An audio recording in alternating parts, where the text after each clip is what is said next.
What is this podcast called? That's a good question. I don't know. All right, well, the podcast without a name begins now. Welcome. I am Philip Weigel, one of the many Weigel brothers, who's been doing CrossFit for a while. I started in late 2007 and began coaching officially with a level 1 in December of 2008. So I'm coming up on 10 years as a coach. Since then, I've done several specialty courses, as well as I had the opportunity to participate in the 2008 CrossFit Games and then 2013 Regionals. What about you?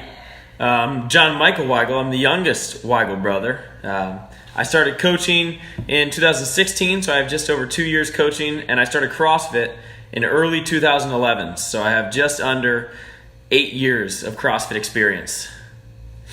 Any competition experience? Local, but not at your level. Yeah. It's there's a lot of good local stuff out there. Some of it's better run, better programmed, but it definitely is still experienced towards that competitive side of things, which is something we need to talk about. Not everything, every day, is competitive.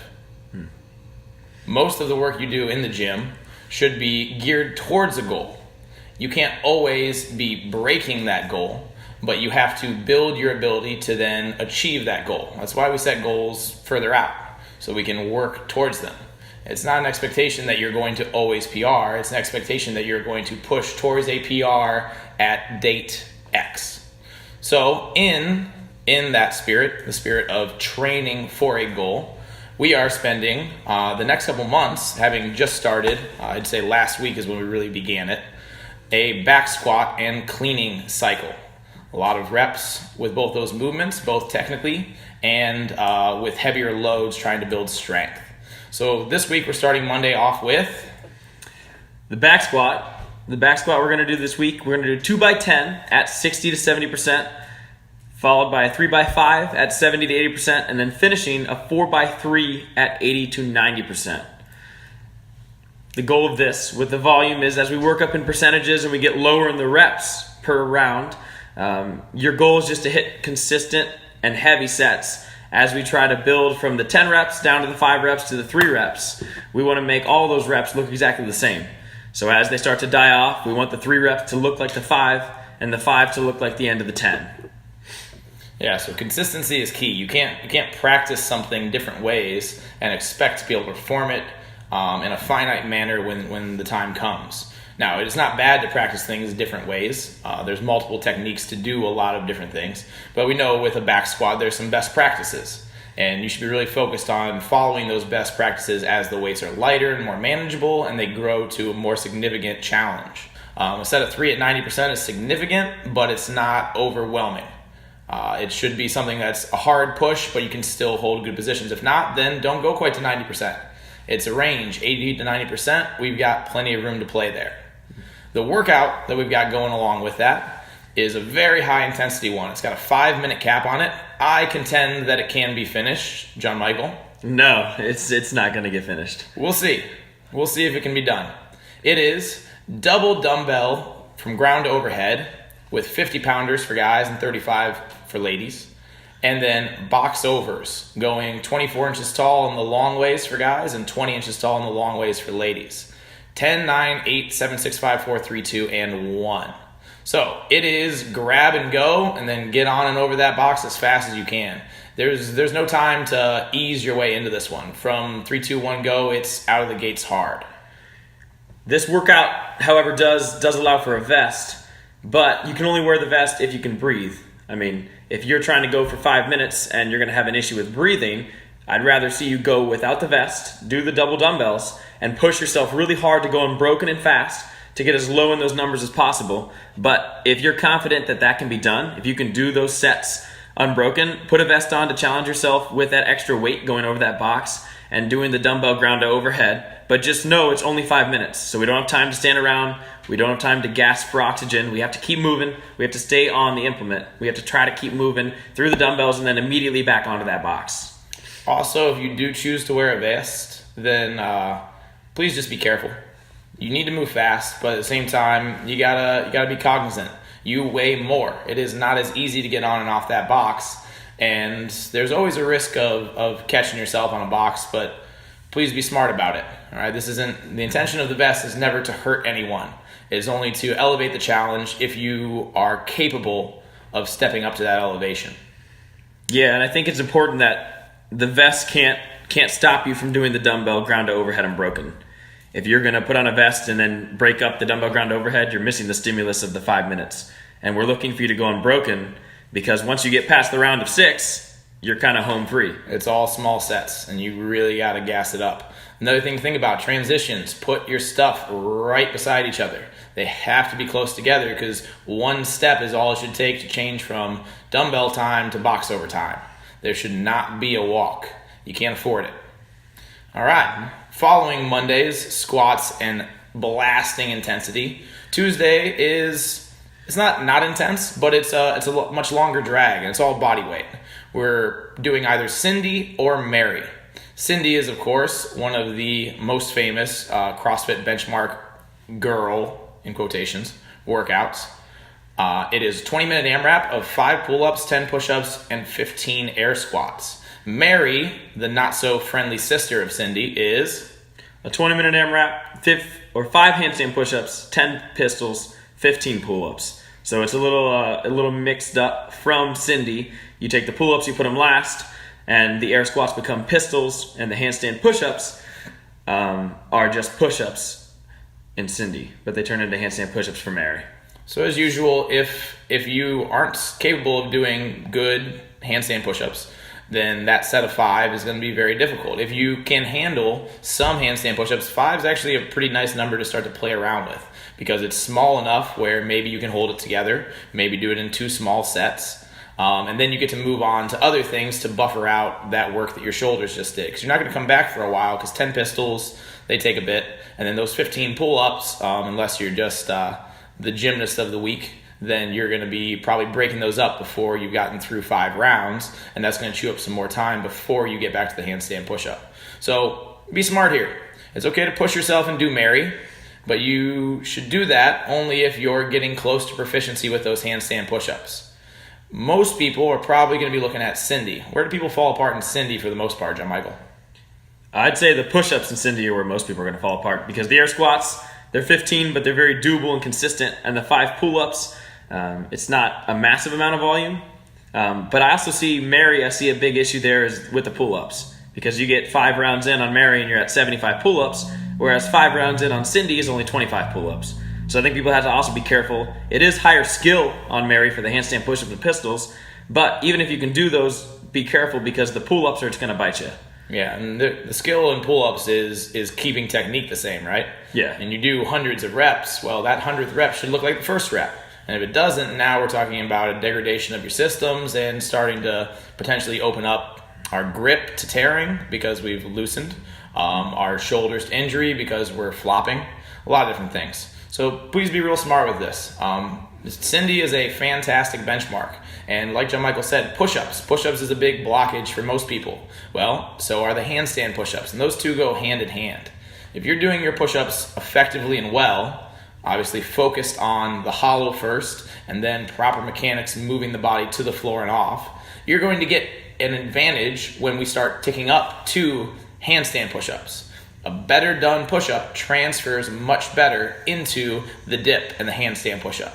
So it matters that you go fast in this workout, but it matters more that you do things right and then go fast on top of it. If you are just flying forward, eyes closed to your own positioning and your own mechanics, then you're not going to improve. Not nearly at the same rate as if you're cognizant of how and why you move through the reps that you're doing. So don't slow down, but don't speed up unless you can, right? It is proper positioning, proper movement first, speed second. After Tuesday, we got a nice little burnout for you, but I'm going to let you figure out what that is day of. All right, it's going to hurt, but let me tell you, everyone is capable of doing it in one single shot. Yeah. Following that, Wednesday, we're going to move on to some technique work with the clean. So like I said, cleans and squats, we're going to push for some increases in those. Hopefully some PRs will be put up when we retest in a couple months. This is This is some technique work. We're focused on a relatively light percentage. We're looking at being under 50% of a 1 rep max clean. It's all about timing and positioning. If you move well and you move fast and you're in the right positions, then you can gain massive advantages over heavy loads. When you're trying to pull a bar too high in order to be able to catch it, that's when you're going to get hamstrung real quick. It is much more effective and efficient to move the body in a heavy clean or a heavy snatch than it is to try to move the bar further. Okay, we all need to learn to get under bars more effectively and more accurately. A fast drop is only as good as the positioning it puts you in. Because if you drop really fast and your back's rounded and you go to catch that clean, it's not going to go so well. You're going to end up putting a ton of pressure on your wrist and putting yourself in a position where you can't stand up and squat. So really focus on your positioning. Listen to your coaches. They probably have some stuff to tell you. They're telling it to you to try to help you improve. Following that, one of my favorites. What is it? 6 by 500 meter row, 2-minute rest between efforts. Oh man, why do I love it? Oh gosh, because you got to work negative splits, and rowing being the posterior driven movement that it is, where you can drive out of the rower and you can keep intensity super high without feeling crazy effects the next day, means that none of us have an excuse. We can all push hard and drop our splits every time to work on that rower, and we don't have to make an excuse that we're going to be crazy sore or that we're going to be all beat up. And it also teaches all of us pace, which we all need. If you go out of the gate trying to row your PR 500, you're going to fall off. So you need to learn how to drop the splits, even if it's by fractions of a second, just keeping it consistently dropping. Yeah, so where I tell people to begin on this is an 85 to 90% effort on that first 500 meter row. Because 2 minutes of rest is just about enough time to recover fully, just about, maybe not quite. Then you have to repeat it and you have to go faster. So you can imagine 4, 5, 6 rounds into this, you are more tired because you've done more work, your muscles are fatiguing, and you still need to go faster than where you started. So that 90% effort that you began with, give or take, it becomes a full-blown 100% dogfight at the end. And that last row, 1, you should hold nothing back. And 2, you should have absolutely nothing left in your legs when you're done. When you get off that rower, it should be a slow crawl or hobble out the door to try to get some fresh air. It is a lot of intensity that you need to dump into that 500 meter row window. All right. I think one more thing about Wednesday about the cleans is everyone always wants to have a massive clean. And everyone always wants to lift a ton of heavy weight, but they all forget that it's doing 3 position cleans that builds them into the positioning that we're looking for when they lift a heavy weight. So not prioritizing weight during this clean practice, but rather prioritizing technique, and then, and only then, if that technique is good, we'll add in weight. Because if we add weight and we cause issues, then we can never expect the clean to progress. But if we go light, we can finally expect to get some progression in that clean. You can understand things better when you have less load to struggle against. When you did your recent the Olympic weightlifting cert, the CrossFit weightlifting cert at Cadre. Yeah. What did they start you with? The Bergner warm-up. And what did you use to do the Bergner warm-up? A PVC pipe for 30 minutes. Right? Nothing but nothing. Yeah. All you do is move. You learn to move yourself. You learn to be accurate. You learn to hit the right positions at the right times. Then we'll talk about adding weight to it. All right, this really is not a day to get heavy and get sore. This is a day to understand and move more effectively. Yeah. All right, moving on to more effective moving. Skill on Thursday. We're going to work on some bar muscle up, strict pull up, strict dip, those things. The things that build to creating the fantastic gymnastics movements that we know as the muscle ups, either bar or ring. There's a lot that goes into that. A lot of strength, a lot of positional awareness, a lot of timing. So we're going to be working on some different drills as well as some just pure strength building, right? If you cannot press out a dip, then chances are you're not going to get on top of a bar and magically be able to press out that dip. We have to build base strength before we talk about anything fancy. As soon as you start adding velocity to a movement that you don't have the strength to back, now you're really putting yourself at risk. After that, nice little 7-minute AMRAP. Nice little double 7-minute AMRAP with a little 2-minute buffer between. Doing some rope climbs and overhead squats. Not massive volumes or massive weights. It's a quick mover. You need to be able to move quickly from one movement to the next and then get yourself right back into another round. 2-minute break, and then moving on to bar facing burpees and power cleans. Again, the weights aren't that heavy. The volumes aren't that huge. They actually grow as you go. So if you're moving faster, then you're going to be able to get into bigger and bigger and bigger rounds. But eventually 7 minutes will run up. That's 14 minutes of actual high intensity work with a 2-minute buffer in the middle, which means that on that first 7-minute AMRAP, you should put some intensity out. But you got to think long term. You got to think, oh man, I only get 2 minutes and then I got to hit it harder still again. And it's burpees, right? And we all know that burpees really suck the life out of you. So have a smart approach. Get after the first one, but keep a steadier rhythm. Getting a little bit into the red, knowing that you got that 2-minute rest to recover from that red line. Then the second one, you need to open up and you really need to pour your heart into it. That's the one where we want to see you hurting, holding on to bigger sets of the power cleans. We worked just this last week on cycling barbells on and off the ground quickly. So a lot of those principles apply here as far as positioning and loading and how to get that bar to make a quick touch off the ground and be pulled instantly back into another functional power clean. The weights aren't that heavy, or at least they're not supposed to be. So please scale them down so you can hold on to some bigger numbers. And we'll see how far you can get in that second 7-minute period. I think 7 minutes is definitely a doable time frame to do it unbroken. 7 minutes in the first chunk, and in the second chunk, maybe you could even do it unbroken for 7 minutes. But I think for that first chunk, you talked about putting some intensity out, but not going balls to the wall. I think that's fine. At the same time, I also think that you should try to hold on to unbroken sets, though. I wouldn't look for my decrease in intensity by just resting. I would look for my decreased intensity by slowing the movement down a little bit, focusing on keeping active shoulders and doing good J-hook in the rope climb instead of sprinting for 7 minutes and then going back into it. I guess we didn't actually lay out the movements for the first piece, I don't believe. 2 rope climbs and 14 overhead squats. So Jamichael's talking about having good footwork on the rope to be smooth, and fast isn't always everything because you need to keep your breathing under control. So maybe be consistent with the rope climbs instead of trying to sprint up the rope. And then when you put the bar overhead, smooth and steady is the overhead squat pace. Because in 7 minutes, a lot of them are going to happen.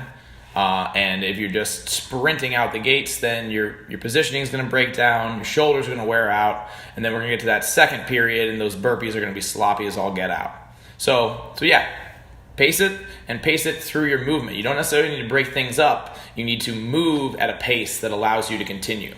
Right, just like the rower the day before. You can go way too hard and dig way too deep and then break the bank. Or you can understand your own rhythm, your own pace. And yes, that takes time to develop and learn. But we should be working on that. We should be working on knowing where our red lines are. Yeah, and I think when you're doing a workout that's 2 7-minute chunks and you're looking for high intensity, if you're an athlete that really wants to push the intensity real hard, burpees are a perfect place to do it. Indeed. Just move faster on the burpees, and that'll be the output you're looking for. And I know that no one wants to hear that because no one likes to move faster on the burpees, but that's the place to push. Well, and right along with those burpees, power cleans are not that hard. And man, they cycle fast. So you can really dig deep there, hold on to bars, and then guess what? As soon as it hits the ground after that 10th or 12th or whatever it is rep, we're right back to burpees. Yeah, I can see that. All right, moving on to Friday. We are going to be rolling another 30-minute alternating on the minute cycle.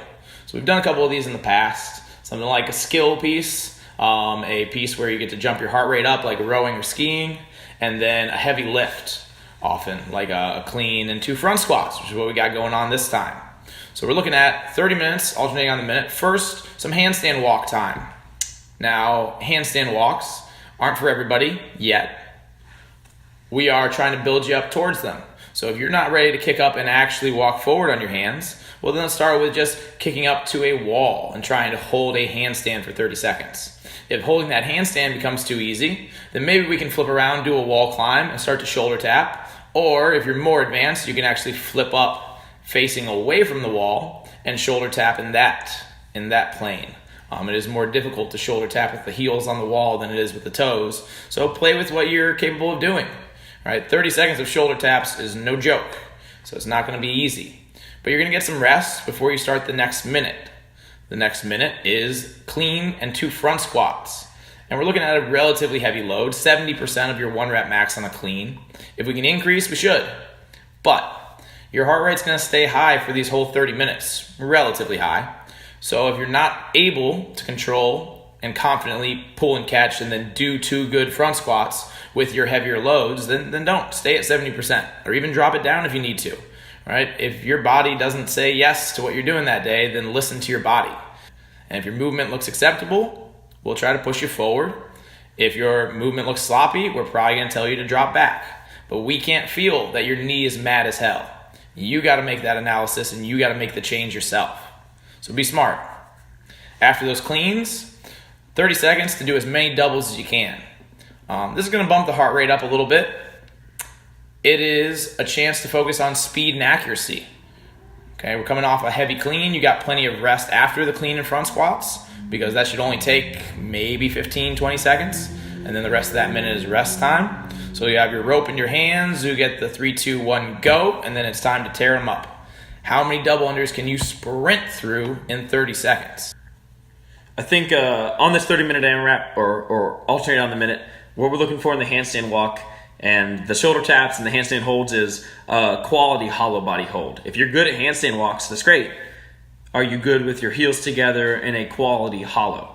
And I think the same thing kind of goes for the double unders. It's 30 seconds of max work, and what I want to see here is speed. But at the same time, if you're waving your arms around like crazy and your wrists are going all over, you're not going to be accurate. In 30 seconds is going to be a lot of mess ups, a lot of mistakes, which isn't going to be speed. Then it's just a little bursting and whipping yourself. So I think making sure that we focus on the handstand walk and the double under, just keeping the technique dialed in. Since it's a small portion of work, there's really no excuse to not try to do the movement as well as you possibly can. Yeah, quality over quantity. This is something I've pushed a lot to my gym up in Cleveland, CrossFit CLE. It is more isn't better. Better is better. I'd rather see you move better and do fewer reps than move like garbage and say you got them all done.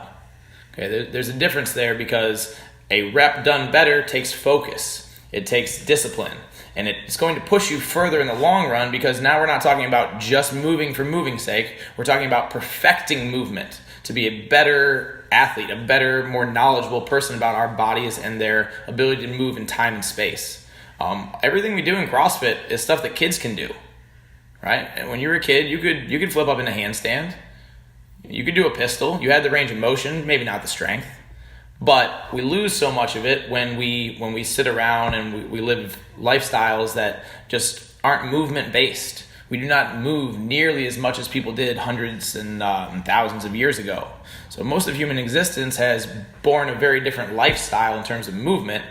Our practice and what we do and try to do as coaches is to teach you guys better movement. So not more double unders for the sake of more double unders, but more double unders done a better way. Okay, like he's saying, with a tighter body position and with the arms properly held to the sides. Personally, for me, handstand walking, I'm pretty sloppy. My legs flop all over the place. So in those 50 feet, I'm going to do my best to try to tighten things up and point my toes towards the ceiling and actually hold a better hollow instead of letting my legs hang and flop. It's on me. It's on me to get better at that. Nobody else cares. Nobody cares if I'm improving my handstand walk, but I care that I'm trying to get better at moving myself around because that means a lot. If I get better at just one piece of movement, well, if I'm willing to see it in the grand scheme of things, then I can correlate that one handstand walk directly back into my double under. Because when I'm jumping, I should be holding a hollow. The butt should be tight, the belly should be tight. So I can use movements to help each other and they can all come up together. Or I can stay sloppy and walk as fast as I can and get more done, but not improve other things at once. I think there's a lot of value in slowing down, focusing on quality. You're going to hear this a lot, guys. Quality over quantity. Yeah, and I think the CrossFit, one of the definitions inside the realm of CrossFit is it comes technique and then consistency and then and only then intensity. So don't try to put intensity into the handstand walk. If your legs are flopping around, don't be sprinting 50 feet, but rather take your time, hold a hollow, and do whatever you can in one chunk know when to cut yourself off, but work on the technique of that. And then as you get more consistent, when it starts applying over the course of your workout, and now you start to see it on your double unders, you start to see you're able to hold a hollow on your double unders, and you get to a point where you're feeling pretty smooth, try to apply intensity, right? If your handstand walk's good, you can walk fast, but just know that intensity is going to break down the consistency, and it's going to break down the technique, which is where we kind of have to force ourselves to take a step back and do it right again and hold on to a right technique. So I like the image they put out at the level 1, right? If I give you 10 darts and a dartboard and I say, okay, throw as many bullseyes as you can in 10 seconds, are you going to get any bullseyes? No, I doubt you will. I mean, maybe, but it's not very likely. You're just winging darts at a board, right? You got 1 second per dart. Mm-hmm. Well, what if I give you those 10 darts and I say, hey, here's 5 minutes. Can you get a bullseye? Well, now you can actually aim. You can set up. You can remember what you did on the last rep and try to do better this time. Right. You can make adjustments. If you just wail forward thinking that intensity is everything, well, then you miss out on the ability to be accurate. Yeah, and you miss the consistency. So then every rep looks like a different rep. And there's not much learning that happens when we're just scattering things left and right. Yeah. And I don't want to see an athlete kick up into a handstand walk, and the first rep they do, or the first 15 feet they do, they're in a great hollow body. The next, they drop, they get back up, and all of a sudden they can't hold it. Right? There's no consistency in that. Or same thing with double unders. I don't want to see every time they whip, they try a different technique to do double unders. Yeah. I want to see consistency throughout it, because then it can be applied, and then they can put it into an intense situation, and they can hold on to it. Should we tell them Saturday? It's good to have some unknown, right? Yeah, true. It is good to have some unknown. Saturday, bring a friend. Or don't. Find a friend. Either way, you'll be working with a partner. That's all you get to know. Yeah. We hope you guys enjoyed our first try at a podcast. We're going to do our best to make this a regular thing and increase the quality of it. Hopefully we can bring out some ideas that you guys hopefully have heard before, but maybe we can shed some new light on them. We're going to try to give you a good intro to the week to come. Hopefully each day you can take what we're saying and take that attitude into it and get something more out of it. And workouts aren't out there just to be done. They're out there to be done a certain way and with certain focuses, and it gets certain results. If you mindlessly do anything, you can expect the results to be pretty spotty and pretty random. Focus is a huge thing. Focus on intensity is good sometimes. Focus on quality is good all the time. All right, guys, that's all we've got for you this week. Hopefully this clips and edits and goes through nicely, and hopefully you can hear it. I guess we'll find out. Yep. All right. We'll talk to you guys next week. Have a good week working out. Get after it.